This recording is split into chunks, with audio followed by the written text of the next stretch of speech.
Anbiya itu sekati 2 laksa 4,000. Ni bilangnya orang zaman dulu ni sekati. Kita ni tak bila dah sekati. Laksa. Laksa ni makan sekarang tak bila lah. Ni bilang orang zaman dulu ni sekati. Sekati tu dia panggil laksen. 1,000. Kalau kata laksa tu lakmun. Hak 20,000, 10,000. Ni bilangan zaman dulu ni. Jadi kita buat akar suku tu 124,000 buat akar sini. Tu sekati 2 laksa 4,000. Dan yang jadi rasul daripada mereka itu 313 orang. Satu riwayat 314 orang khilaf lah. Ada kata 14, ada kata 13. Akar satu tu bawah sikit. Yakni wajib atas kita sebagai seorang mukallaf beriman dengan para anbiya dan rasul daripada tidak terhasab bilangan mereka, tidak tersakak, tidak terhingga bilangan. Dan sesungguhnya telah berselisih para ulama tentang bilangan para anbiya. Kata setengah ulama tu 124,000. Kata setengah 224,000. Oh, banyak kalau kita kira bukan sikit. Banyak. 224,000. Kalau kita kata 10,000 banyak dah. Tapi sampai ke beratus ribu Nabi. Dan tentang bilangan para rasul pula ada perselisihan juga dari kalangan mereka. Kata setengah ulama 313, kata Q 314, kata Q pula 315. Oleh itu mana hak selamat kita nak pergi ni? Banyak sangat orang kata ni. Tetapi jalan yang paling selamatnya meninggalkan terhasar mereka itu pada bilangan tertentu. Kita tak usah sakak banyak-banyak waktu selamat. Kalau kita kata 313, takutnya masuk seorang lagi kita tinggal situ. Tak usah. Karena firman Allah Ta'ala bagi nabinya yang bermaksud, dan demi sungguhnya kami telah mengutus beberapa rasul sebelummu, hai Muhammad. Di antara mereka ada yang kami cerita perihalnya kepadamu, ada hak aku cerita, aku royak. Dan ada pula di antaranya yang tidak kami cerita kepadamu, ada hak aku tak royak, sebab tu banyak bilangnya. Dan tidaklah harus bagi seorang rasul membawa suatu keterangan ataupun menunjukkan suatu mukjizat melainkan dengan izin Allah, dengan dapat kebenaran daripada Allah. Maka jangan diingkari apa yang dibawa oleh Rasul. Kalau Rasul bawa tu jangan kita diingkar. Karena apabila datang perintah Allah, menimpakan azab, diputuskan hukum dengan adil. Dan pada saat itu rugilah orang-orang yang berpegang kepada perkara yang salah. Adapun dalil menunjuk bahawa bilangnya Rasul 313. Mana dalil dia? Ada dalil. Ialah hadis yang diriwayat oleh Hakim dalam kitab Mustadrak daripada Abi Umamah, anna rajulan qala ya Rasulullah kam kanatir rusul, faqala 313. Bahawa seorang lelaki kata kepada Rasulullah, wahai Rasulullah, berapakah bilangan rasul itu? Beliau bersabda bilangan rasul-rasul itu 313 orang. Ini hak sabit dengan hadis Hakim. Adapun dalil yang menunjuk atas bilangan para anbiya itu, duk kata 100,000, 124,000 dah. Maka iaitulah hadis annan nabi suila an adadihim qala mi'atu alfin wa arba'atun wa isruna alfan wa fi riwayah mi'ata alfin wa arba'atun wa isruna alfan. Ditanyakan baginda Rasulullah pada bilangan mereka itu, beliau menjawab 124,000 orang. Ataupun satu riwayat selagi 224,000 orang. Ada ni disebutlah kitab Musnad Imam Ahmad. Khawarij sebutlah kitab Musnad. Lagu itulah lafaz dia. Para rasul ulul azmi. Dan yang afdal daripada sekalian nabi-nabi itu hak lebih sekali lah nabi kita Muhammad sallallahu alaihi wasallam. Ada khilaf ulama ni. Dan yang mengiringi nabi kita Nabi Ibrahim nombor 2. Dan yang mengiringi Nabi Ibrahim Nabi Musa alaihissalam. Dan mengiringi Nabi Musa Nabi Isa akhir sekali, dan mengiringi Nabi Isa Nabi Nuh alaihissalam. Lima-lima ni dikatakan ulul azmi. Maka yang lima ini dinamai ulul azmi. Apa makna ulul azmi? Nanti kita baca lagi, baca habis atas.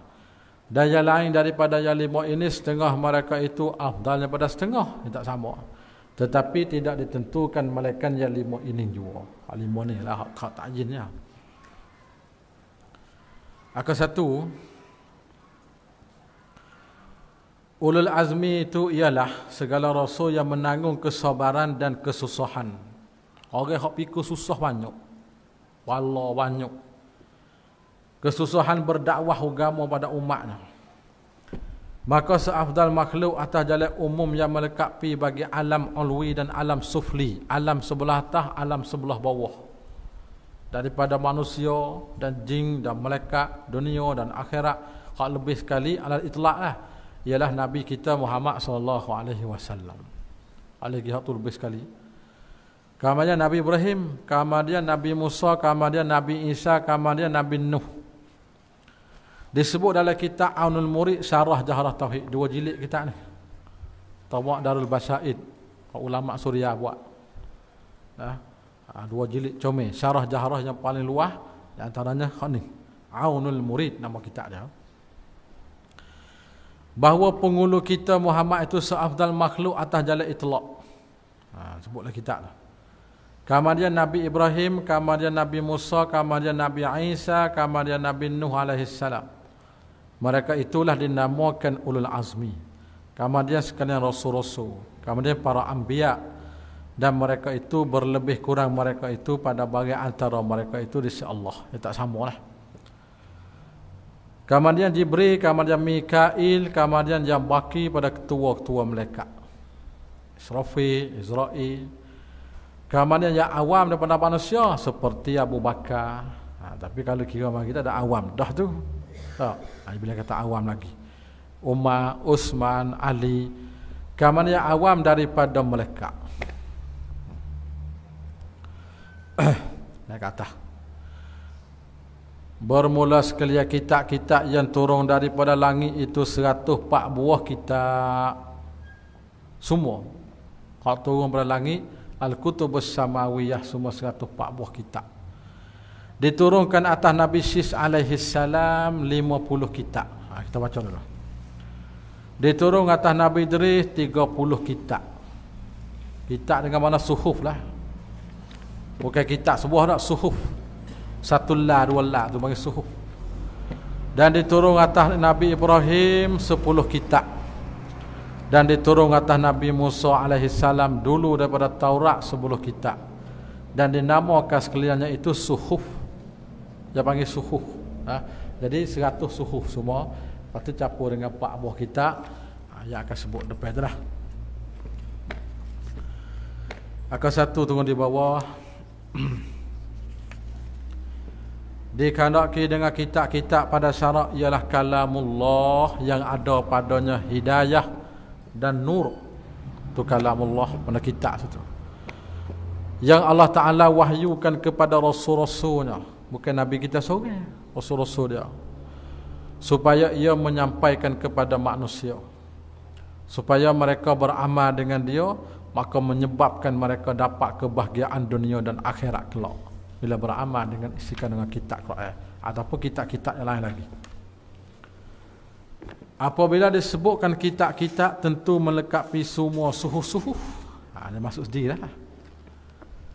Dan luh-luh yang Allah Ta'ala turunkan atas para rasulnya, supaya mereka menyampaikan kepada manusia dengan mana-mana lurah sekalipun diturunkan. Tak kira lah bahasa ke apa, lurah mana, dan bila masa pun, dan di mana tempat pun. Tetapi mengikut ulama' apabila diitlaq lafaz kutub tertentu terkena di atas kitab-kitab 4 buah. Itu itlaq ulama' tu. Bila kata kitab 4 buah, iaitu Zabur, Taurat, Injil, Furqan, dan kita akan sebut depan insya-Allah lagi. Dan diitlaqkan suhuf di atas barang lain pada 4 buah kitab tu, 4 buah kitab tadi. Kalau pada 4 buah panggil suhuf belaka. Yang diturunkan atas rasul-rasul juga. Habis kata. Wajib beriman dengan kutubus samawiyah, makna kitab yang diturunkan dari langit.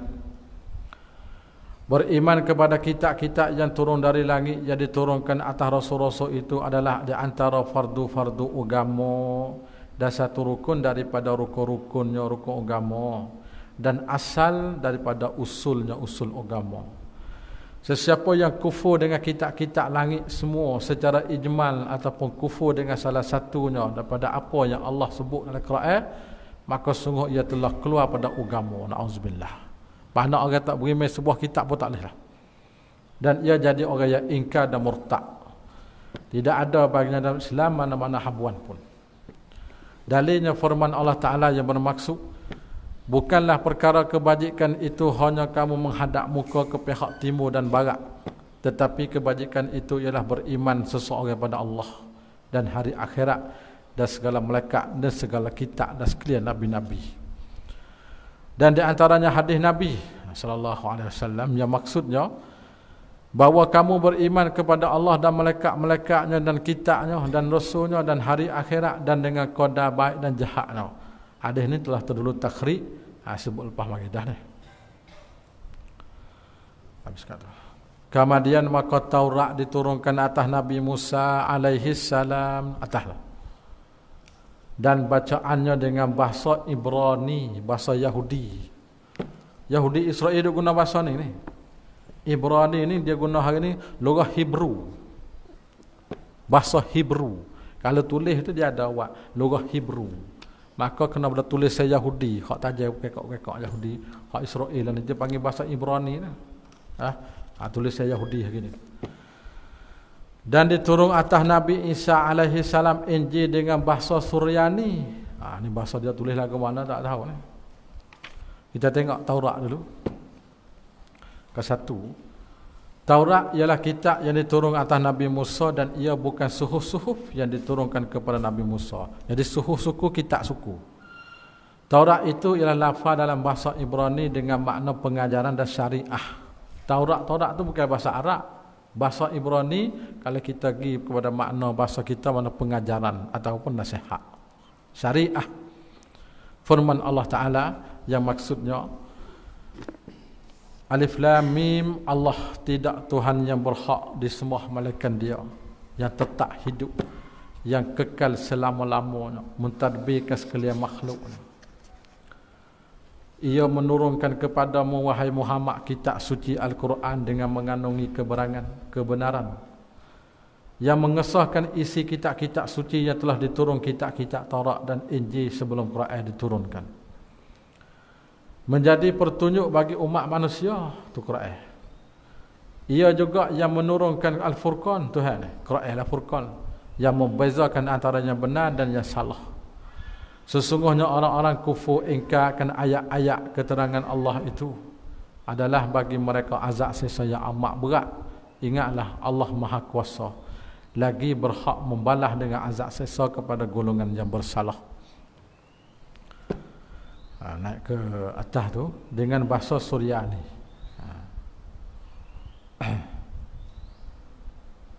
Tapi tengok. Taurat yang telah diturun atas Nabi Musa itu telah diubah oleh ulama-ulama Yahudi. Begitu juga kitab Injil sama. Kitab Taurat pun sudah diubah oleh ulama Yahudi. Kitab Injil pun sama juga diubah daripada asal. Kerana ada beberapa Injil, di antara Injil itu banyak berlawaih, ada tanakut sama Injil. Di sini kita sebut secara ringkas Injil-Injil, iaitu 5 Injil. Lepas tu kita lihat kitab lain lagi lah. Satu Injil Matta. Matta tu nama orang. Ditulis oleh Matta, nama orang. Ia Matta ni adalah salah seorang murid 12 bagi Al-Masih, bagi Nabi Isa. Orang Masihi namakan mereka itu Rasul. Dan tatkala dikembali Al-Masih kepada Allah, maka Matta bermula berdakwah agama Masih dan mati ia pada tahun 70 miladi. 70 miladi maknanya hampir 2000 tahun lah, tak sampai lagi. Di Habasyah, mati di Afrika, di Ethiopia. Dan satu riwayat ditikam hingga mati pada tahun 62 miladi. Yang kedua Injil Markus. baca Markus. Penulisnya bukan menulis, penulis kitab tu kena pergi.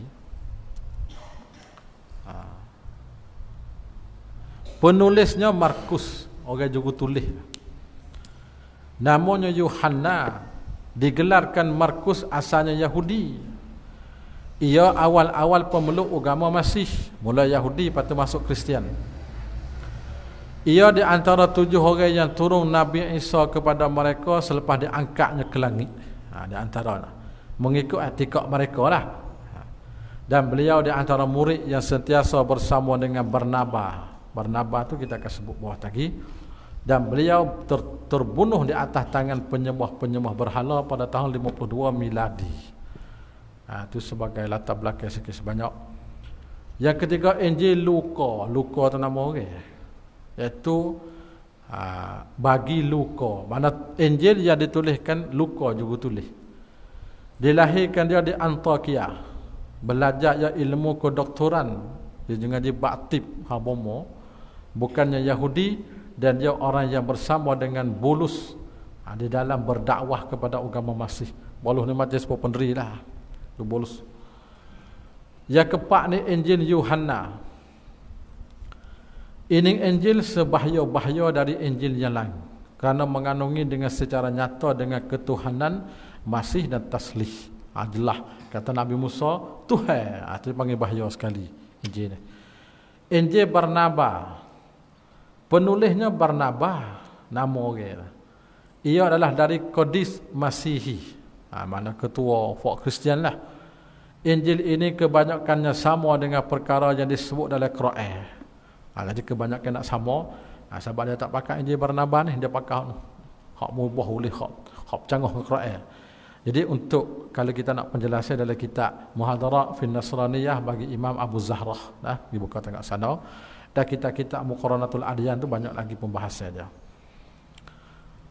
Nak ke atas. Dan diturunkan atas Nabi Daud alaihi salam Zabur dengan bahasa Kibti. Dan diturunkan atas Nabi kita Muhammad Quran dengan bahasa Arab. Tengok bawah Zabur. Zabur ni ialah kitab yang Allah Ta'ala turun atas Rasulnya Daud alaihi salam. Zabur itu lafaz Suryani dengan makna Alkitab. Lafaz Suryani itu. Dan jamaknya Zubur. Zabur ini ialah kalamullah yang ada padanya segala doa dan zikir-zikir azkar dan mauizah dan hikmat-hikmat. Dan tidak ada pada Zabur ini hukum ahkam syariah. Ya hukum tak ada. Ada hikmat, zikir, miyah, Asluddin wal Iman bagi Dr. Ma'mun Hamus. Itu dibuka dekat sana sebagai marajek. Dan wajib pula atas bukanlah bahawa ia i'tikad bahawasanya sekalian malaikat itu daripada hamba Allah yang dimuliakan dia akan malaikat. Dan terpelihara sekaliannya pada segala maksiat. Malaikat tak buat benda jahat. Lagi yang kita tidak dapat melihatkan dia dengan mata-mata kita. Dan tidak juga kita dapat dengan akal fikiran kita. Maka mesti atas kita bahawa tidak mensifatkan malaikat dengan sifat yang telah waris daripada Rasulullah. Kalau Nabi royak tak apa, kata malaikat Jibril dah sayang 900, itu Nabi royak. Sama ada demikian itu dengan jalan Quran ataupun dengan jalan hadis yang sahih mutawatir. Dan tidak harus kita mensifat mereka itu daripada kita sendiri. Kita nak royak dengan fikiran kita tak boleh malaikat. Tanpa bersandar kepada dalil-dalil. Itu bukan kita akidah. Akidah Islamiah. Kedua, tidak berlaku maksiat pada mereka itu dosa kecil ataupun dosa besar. Tak ada berlaku. Firman Allah Ta'ala yang maksudnya, ingatlah segala yang ada di langit dan di bumi adalah milik kepunyaan Allah juga. Dan mereka yang ada sisinya tidak membesarkan diri dan tidak enggan daripada ibadat pada Allah. Dan tidak pula mereka merasa penat dan letih. Mereka bertasbih dan ibadat malam dan siang dengan tidak berhenti-henti. Itu ibadat mereka. Rokok-rokok, sujud-sujud.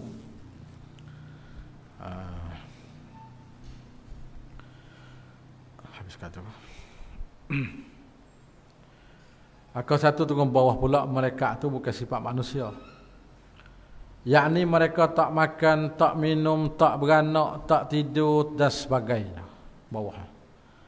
Dan tidak ada bagi mereka suatu pun daripada sifat-sifat manusia, sehingga mereka juga tak mati melainkan selepas tiup surnai sangkakala kali pertama. Matilah. Lepas tu firman Allah Ta'ala maksudnya, dan sudah tentu akan ditiup pada sangkakala, maka pada waktu itu matilah makhluk-makhluk yang ada di langit dan yang ada di bumi, kecuali mereka dikehendaki oleh Allah, terkama dia mati. Mati juga tapi lewat. Kamu ditiup pada sangkakala sekali lagi, maka dengan serta-merta mereka bangun berdiri menunggu kesudahan masing-masing. Untuk nak hisab ni, untuk baki masing-masing.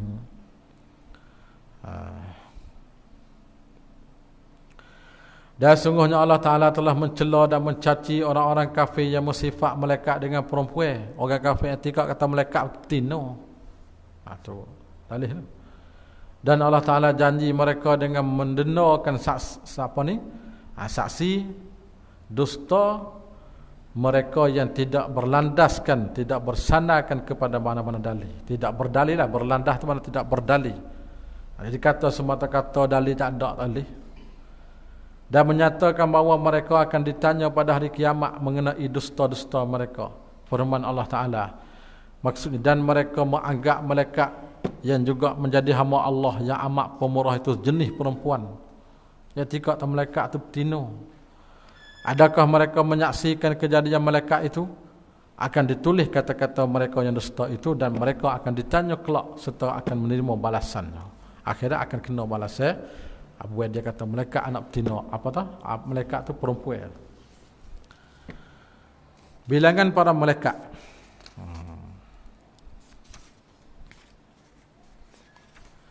Dan tidak diketahuikan banyak malaikat Allah Ta'ala.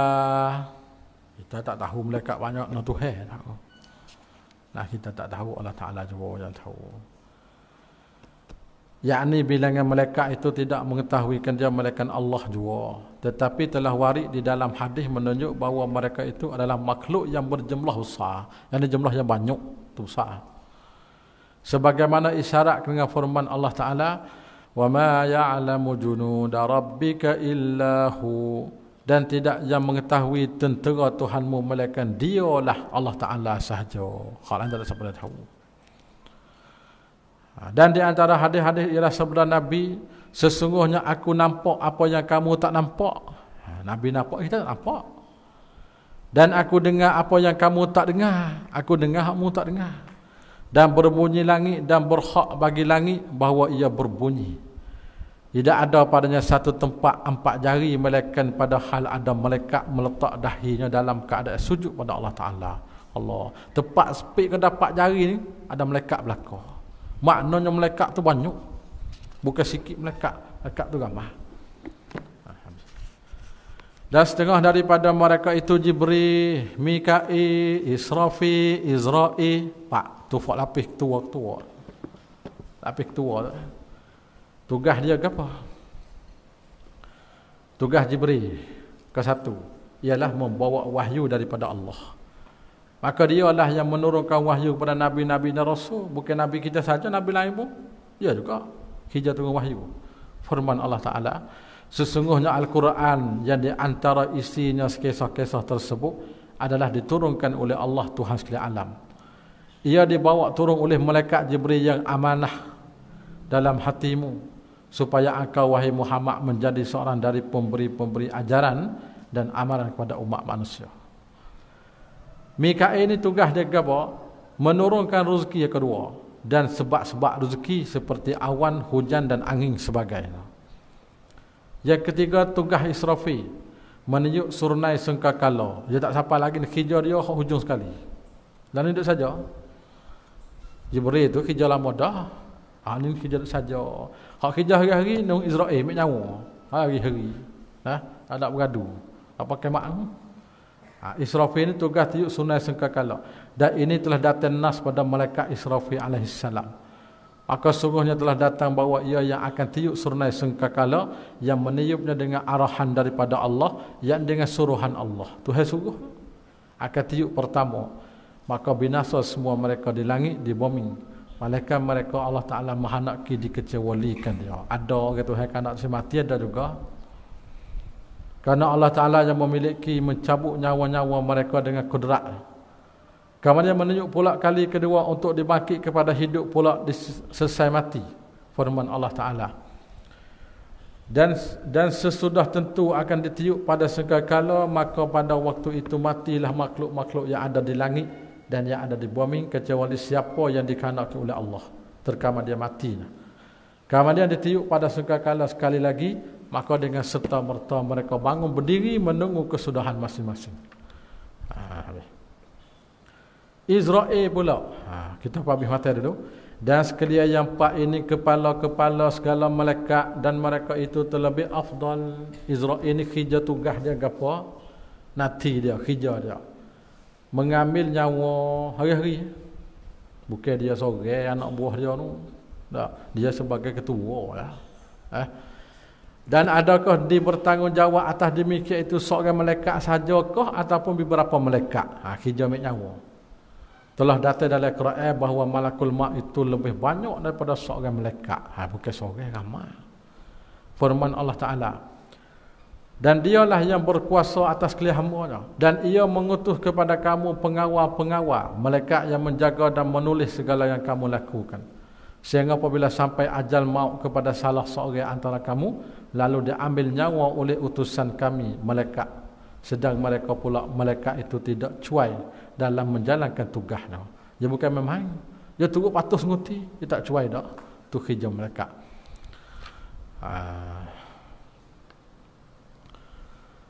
Di sana sikit tu, kita tinggal celah tu. Dan ada juga nah yang menunjuk bahawa seorang malaikat juga. Ada juga nah kata seorang malaikat ambil nyawa ni. Firman Allah Ta'ala.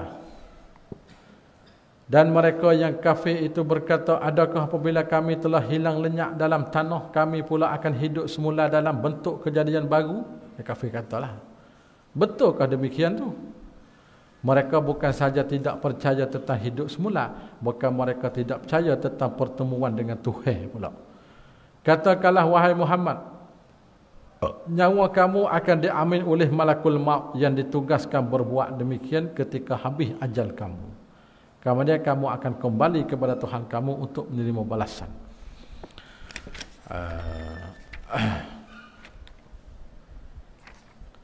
Habis kata. InsyaAllah kita sebaca lepas maghrib pula lah. Malaikat yang menanggung Arsyur Rahman. Wallahu a'lam. Bismillahirrahmanirrahim. Allahumma aftah lana abtul arifina wal qulubana wa ja'al a'malana khalisatan li wajhika. Wa sallallahu ala sayyidina Muhammadin walhamdulillahi rabbil alamin.